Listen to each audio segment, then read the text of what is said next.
മാന്നാർ ഇരമത്തൂർ കണ്ണമ്പള്ളി കുടുംബയോഗം ട്രസ്റ്റിന്റെ ആഭിമുഖ്യത്തിൽ ക്ഷേത്രത്തിൽ സ്ഥിതി ചെയ്യുന്ന വല്യച്ഛൻ യോഗീശ്വരൻ മൂർത്തി രക്ഷസ് എന്നിവരുടെ വാർഷിക പൂജ നടന്നു. ചടങ്ങുകൾക്ക് ക്ഷേത്രം തന്ത്രി കല്ലമ്പള്ളി വാമനൻ തന്ത്രി മുഖ്യ കാർമ്മികത്വം വഹിച്ചു.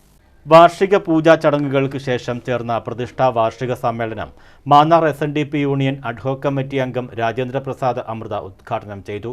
KV സുരേഷ് കുമാർ അധ്യക്ഷത വഹിച്ചു. കുടുംബയോഗം സെക്രട്ടറി ബിജി സന്തോഷ് സ്വാഗതം പറഞ്ഞു.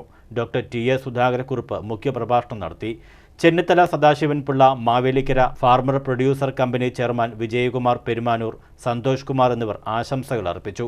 തുടർന്ന് മുതിർന്ന കുടുംബാംഗങ്ങളായ അനിയൻ ഏലപ്പള്ളിൽ, വാസു വല്യത്ത് കിഴക്കിയതിൽ, ശ്രീകൃഷ്ണൻ കണ്ണമ്പള്ളി എന്നിവരെയും മികച്ച കർഷകനായ ചന്ദ്രൻ കണ്ണമ്പള്ളി, MA ഇംഗ്ലീഷിൽ മികച്ച വിജയം കരസ്ഥമാക്കിയ സൗരവ് സുരേഷ്, 2024 കേരള കലാമണ്ഡലം പഞ്ചാരിമേളം അരങ്ങേറ്റം കുറിച്ച ആദിനാഥ് അനിൽ, നാടോടി നൃത്തത്തിൽ മികവ് തെളിയിച്ച അവന്തിക ശ്രീനിദാസ്, മൈഥിലി മനോജ് എന്നിവരെ ചടങ്ങിൽ ആദരിച്ചു. വൈസ് പ്രസിഡന്റ് ശുഭ അനിൽ നന്ദി പറഞ്ഞു.